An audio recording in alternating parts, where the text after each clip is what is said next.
Welcome to the थियो study hub. मेरा नाम है शिवानी असवाल। अब आज करेंगे बेटा यूनिट 3 का पार्ट 2। बचा हुआ जो पार्ट है ना, पार्ट 1 में करा चुकी हूँ, लिंक डिस्क्रिप्शन बॉक्स में, पहले बेटा उसे देखना। जो बच्चे नए देख रहे हैं उनके लिए, ठीक है। बचा हुआ जो टॉपिक है हमारा ये अकबर की धार्मिक नीति, ये भी इम्पॉर्टेंट है। या तो आपसे इसकी ये पूछ लेंगे राजपूतों से रिलेशन कैसे थे, या फिर ये पूछ लेंगे, ठीक है।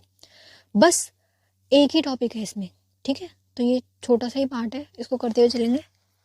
इसमें क्या है कि इसने धर्म से रिलेटेड जो जो चीज़ें की वो अब इसमें आएगा। अकबर की धर्म के प्रति क्या नीति थी कि खुद का धर्म प्लस दूसरों के धर्म के बारे में इसने क्या, इसकी सोच क्या थी। दीन इलाही वाला कॉन्सेप्ट मैं आपको पीछे समझा चुकी पिछले पार्ट में, वो इसमें पूरा आएगा। जिन्होंने नहीं देखी बेटा पार्ट 1 पहले जरूर देख लेना, वरना ये वाला पार्ट नहीं आएगा समझ। अकबर की धार्मिक नीति, अकबर कट्टरता से दूर था। मतलब ये था कि बहुत कट्टर मुस्लिम नहीं होते कि बस हमारा ही धर्म सब कुछ है, ऐसा नहीं था ये। दूसरों के धर्म की भी इसने इज्जत करी है। इसने मंदिर वगैरह कम तोड़े, इसने जजिया कर हटाया, इसने तीर्थ कर हटाया, ठीक है। अकबर की उदार दृष्टि को बनाने में सूफी तथा संतों का योगदान रहा। देखो इसने ना सूफियों को फॉलो किया। तो सूफी कैसे होते हैं? अच्छे,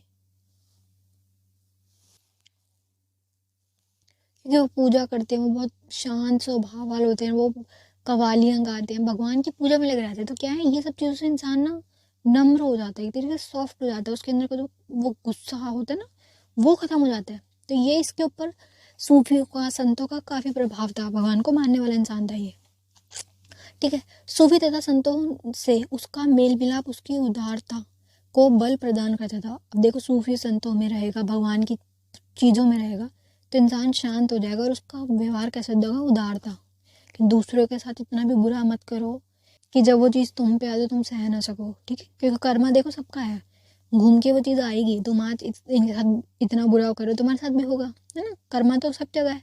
तो ये सारी चीज़ें, ये सब धर्म में ही आती है। जो बंदा भगवान को मान रहा है, जो अध्यात्म में है, वो ये सब चीज़ें समझ सकता है कि दूसरों को बुरा नहीं करना। इसने नहीं किया बुरा, ठीक है। इसने मेरा राज्य शासन चलाया, इसी ने ही सबसे ज़्यादा वो करी है। मुगल पीरियड में जितने लोग हैं, सबसे ज़्यादा विकास, समृद्धि, पैसा इसके टाइम पीरियड में है। इसने सबसे कम हिंसा करी है। इसने हमेशा इस चीज़ पे फोकस किया कि कैसे मतलब चालाकी से दूसरे लोगों को अपने अंदर ले लो, है ना। लोगों को कैसे रिलेशनशिप अच्छे किए जाए, संबंध कैसे सुधारे जाए, लड़ाई अगर हो रही है तो उसको कैसे सॉल्व किया जाए। जरूरी थोड़ी मारा जाए, बिना लड़ाई करे, बिना मार काट के, खून खराबे की भी बात हो सकती है। तो इसने ऐसे से अलग अलग तरीकों से अपनी शासन व्यवस्था को बेहतर से बेहतरीन बनाया था, ठीक है।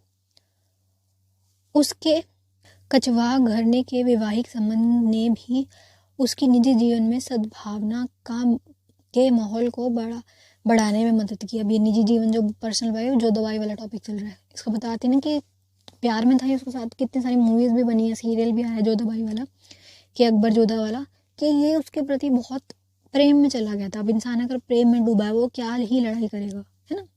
इसने जोधा बाई के लिए एक जोधा महल भी बनाया, पूरा का पूरा एक महल टाइप से। शाहजहां ने मुमताज़ के लिए बनाया पूरा का पूरा ताजमहल उसकी याद में। ऐसे इसने अपनी जो थी इसकी वाइफ जोधा बाई, उसके लिए जोधा महल बनाया था, एक पूरा रेड कलर का अच्छा सा बना हुआ है। इतना बड़ा नहीं जितना ताजमहल है, बट बनवाया उसने उसकी याद में था, ठीक है। तो ये कि जो पर्सनल लाइफ थी इसकी, कि ये उसकी लड़की के साथ भी प्रेम में था, प्लस ये कि सूफी संतों के साथ ही रह रहा था। तो ये नर्म था, उदार व्यवहार था इसका, अच्छा व्यवहार माना जा सकता है, ठीक है।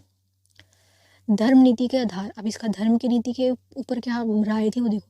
अकबर की धार्मिक नीति एक भावनात्मक तौर पे शुरू हुई थी। भावनात्मक मतलब इमोशनली, ठीक है। राजनीतिक घटनाओं के कारण तथा राजनीतिक उतार चढ़ाव का अपना प्रभाव उसकी धार्मिक नीति पर पड़ा, स्वाभाविक था। मतलब जो भी सिचुएशन चल रही है देखो, उसका इफेक्ट पड़ना तो है स्वाभाविक। जो भी सिचुएशन है, जो भी इन्वायरमेंट चल रहा है, उसका तुम्हारे ऊपर इफेक्ट पड़ता है, वो स्वाभाविक है।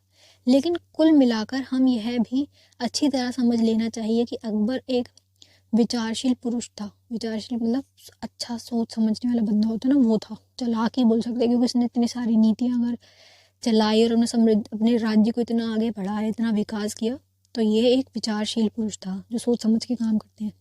और उसकी धार्मिक समझ में खुलापन था। खुलापन मतलब ये कि अपना कट्टर नहीं था कि सिर्फ और सिर्फ मेरा इस्लाम धर्म ही है, बाकियों के धर्म कुछ नहीं है। अपने धर्म को प्लस दूसरों के धर्म को इसने इज्जत दी है, ठीक है। और रूढ़िवाद मतलब कंजर्वेटिव माइंड वो नहीं था इसका, उसका अभाव था। दूसरों के धर्म की भी इज्जत करी इसने। अकबर ने तकलीद, परंपरा, ट्रेडिशन, ये ठीक है, इनका इस्लाम में वर्ड लिखा हुआ है, को यह कहकर अस्वीकार कर दिया कि अगर परंपराएं ठीक होता तो पैगंबर सिर्फ अपने बड़ों को मारते। ठीक है, दूसरे शब्दों में यदि पुरानी मार्ग पर ही चलना रहता तो नए विचार की कोई ज़रूरत नहीं थी। इसने ये वाली बात क्या बोली, इसका पूरा मतलब क्या है कि ज़रूरी नहीं है कि जो तुम्हारी परंपराएं वो ही ठीक है। अगर ऐसा होता तो फिर क्यों भगवान ने में दिमाग दिया, हम क्यों सोच पा रहे हैं। पुरानी जो चीज़ें हैं अगर वो ठीक है तो ठीक है, मान लो अगर वो ठीक है। अगर गलत परंपराएं पुराने समय से चलती हैं तो उसको चेंज करना पड़ेगा, चेंज करना ही ऑप्शन है। समय के साथ परिवर्तन आना बहुत ज़रूरी है। जहाँ तुम परिवर्तन नहीं कर रहे, जहाँ तुम चेंजेस नहीं ला रहे, तुम्हारी लाइफ रुक जाएगी। तो इसने भी यही था कि अच्छी सोच वाला इंसान था। इसने सारी गलत जो प्रथाएं चल रही थी, सती प्रथा थी, विधवा विवाह वाली थी, कि बहुत ज़्यादा लोगों को ये था विधवा विवाह से दिक्कत थी कि नहीं करेंगे, विधवाओं को जलाओ, सती प्रथा करो। इसने उस चीज़ के खिलाफ बोला कि नहीं, लड़की को जलाना गलत है। सती तुम उसे किस हक से सती कर रहे हो, तुमने उसे पैदा किया जो तुम उस लड़की को जिंदा जला रहे हो। एक तो पहले ही बेचारी परेशान है, उसका पति मर गया, उसके पास कुछ नहीं बचा, वो पहले ही दुख में है, उसको तुम और दुखी कर रहे हो, तो इससे सब कुछ खराब ही हो रहा है ना। उसका विवाह करवा दो, क्यों लड़की का विधवा विवाह नहीं करवा रहे थे तुम। तो ये इसने अच्छी चीज़ों पे ही बोला है कि जो लड़कियां जिनके पति की मृत्यु हो रही है उनको मारो मत, उनका दूसरा शादी करा दो ताकि वो अपना जीवन आगे बिता सके, है ना। एक साथी मिल जाता है तो मन लग जाता है कि उससे बात कर लो, तुम्हारा एक पार्टनर तो है ना। तीर्थ यात्रा कर्म की समाप्ति, तीर्थ पे जो भी मैंने पीछे पूरा समझाया उसकी इसने समाप्ति कर दी थी। ठीक है, शुरू के दौर में मथुरा में जब अकबर ने देखा कि तीर्थ यात्रियों पे यात्रा का कर वसूला जाता टैक्स था, तो इस बात को उचित नहीं समझा। उसने ऑब्वियस सी बात है, अगर तुम अपने भगवान को भी चाह रहे हो, तुम अपने भगवान की पूजा कर रहे हो, उसके लिए भी तुम्हें टैक्स देना पड़ता है, तो ये तो देखो फिर बहुत ही गलत बात है। उसने तीर्थ यात्रा का कर समाप्त कर दिया, जजिया कर हटा दिया, जो कि क्या था, नॉन मुस्लिम वालों को सबको देना पड़ता था, हिंदू सिख सबको भरना पड़ता था, उसको इसने हटा दिया कि नहीं, सब रह रहे हैं अगर एक साथ हैं तो फिर सब बराबर है, कोई टैक्स नहीं है धर्म के आधार पे कि तुम्हारी जाति वाले को देना पड़ेगा, ऐसा कुछ नहीं है। अकबर की धार्मिक नीति के कुछ तथ्य पढ़ेंगे। अकबर प्रथम सम्राट था जिसने धार्मिक विचार को क्रात्मिक विकास किया था। इसने बहुत सारी चीज़ें चेंज की थी, विकास को उसने इस विकास के 3 कालों में विभाजित किया। अब इसके भी 3 पार्ट हैं, इसके जो धार्मिक नीति है इसके 3 पार्ट खींचेंगे। ठीक है, पहला पार्ट देखो, प्रथम पार्ट कब से है, 1556 से 75 तक गया ये वाला काल। ठीक है, प्रथम काल। इस काल में सम्राट अकबर इस्लाम धर्म का कट्टर अनुयायी था। इस टाइम पे क्या था, वो कट्टर था, कि केवल और केवल इस्लाम धर्म को माना था। जहां अकबर ने इस्लाम की उन्नति हेतु अनेक मस्जिदें बनवाई, इसने बहुत सारी मस्जिदें बनवाई थी। वही दिन में 5 बार नमाज पढ़ता था, 5 बार, जो इनका रूल्स है, इनके रूल है इस्लाम वालों के, 5 बार आपको नमाज पढ़नी है, रोजे रखना। ठीक है, मुल्ला मौलवियों को आदर करना, उनकी मतलब इज्जत करना, जो इनके मौलवी होते हैं, जैसे हमारे पंडित होते हैं इनके मौलवी होते हैं, उनकी इज्जत करना जैसे अकबर का मुख्य इस्लामिक कर्तव्य था। ये सारी चीज़ें ये मान रहा था, कट्टर मुस्लिम मान लो। देखो इसको कट्टर नहीं, अपने धर्म को माना कट्टर नहीं, बस ये बहुत ज़्यादा अपने धर्म में ही वो था कि सिर्फ और सिर्फ मेरा धर्म। ठीक है, द्वितीय काल में सम्राट अकबर को यह काल धार्मिक दृष्टि से क्रांतिकारी काल कहा जाता है। ठीक है, 1575 में सम्राट ने फतेहपुर सिकरी, ये क्या है, इसको अकबर का सपनों का नगर कहा जाता है, फतेहपुर सिकरी इसने बनवाई है, पूरी अकबर ने पूरा बनवाया, काफ़ी सुंदर बना हुआ है ऐसे। ठीक है, इबादत खाने बनाए, इबादत खाने क्या, एक मस्जिद टाइप से है, वहाँ पे लोग पूजा करेंगे, इबादत करेंगे। इबादत खाने की स्थापना की, इबादत खाना एक प्रकार की ऐसी जगह जहाँ सब बैठ के प्रे करें बस। ठीक है, उसने 78 ईस्वी में इबादत खाने को धर्म संसद के में बदल दिया, कि एक प्रकार से संसद है ये धर्म जैसी, जैसे हमारी संसद भवन होती है उसमें सब बात करते हैं ना पॉलिटिक्स की, वैसे ये एक तरीके की संसद है जहाँ सिर्फ और सिर्फ सब क्या करेंगे, पूजा। ठीक है, इबादत। उसने शुक्रवार को मांस खाना छोड़ दिया, इसने मांस भी खाना छोड़ दिया, क्योंकि ये एक चीज़ है मोहम्मडन्स में, सारे मुस्लिम्स में मांस खाना इनमें अलाउड है। इनकी कुर्बानी वगैरह चलती है, जब भी इनकी पूजा होती है ना, ईद विद आती है तो ये करते हैं कुर्बानी वगैरह, बट इसने छोड़ दिया, क्योंकि देखो गलत तो गलत ही है, मांस खाना अच्छी चीज़ थोड़ी ना है। अगस्त सितंबर में 1579 में मजहर की घोषणा कर सम्राट अकबर ने धार्मिक मामलों में सर्वोच्च निर्णय बन गया कि सारे धर्म से रिलेटेड जितनी भी दिक्कतें आ रही है उसके डिसीजन मैं लूँगा। ठीक है, यह महजरामनामा का प्रारूप शेख मुबारक के द्वारा तैयार किया गया था। क्या है ये? महजरनामा। जैसे ये होता ना अकबरनामा, बाबरनामा, हुमायूंनामा, ऐसे ही पूरी तरीके से अपनी सारी बातें उसमें लिखवाते थे, जो किसके द्वारा तैयार किया जाएगा? शेख मुबारक, इनके नाम है ये। उलमाओं ने सम्राट अकबर को इमाम आदिल घोषित कर दिया। अब ये इमाम आदिल क्या है? कोई ऐसा बंदा जिसके पास पूरी पावर हो, विवादास्पद कानून, जो भी दिक्कत वाला टॉपिक चल रहा है उसके ऊपर निर्णय लेने का अधिकार हो, सारी की सारी पावर इसके हाथ में थी। ठीक है। तृतीय काल, अब थर्ड वाले काल में क्या कर रहा है ये?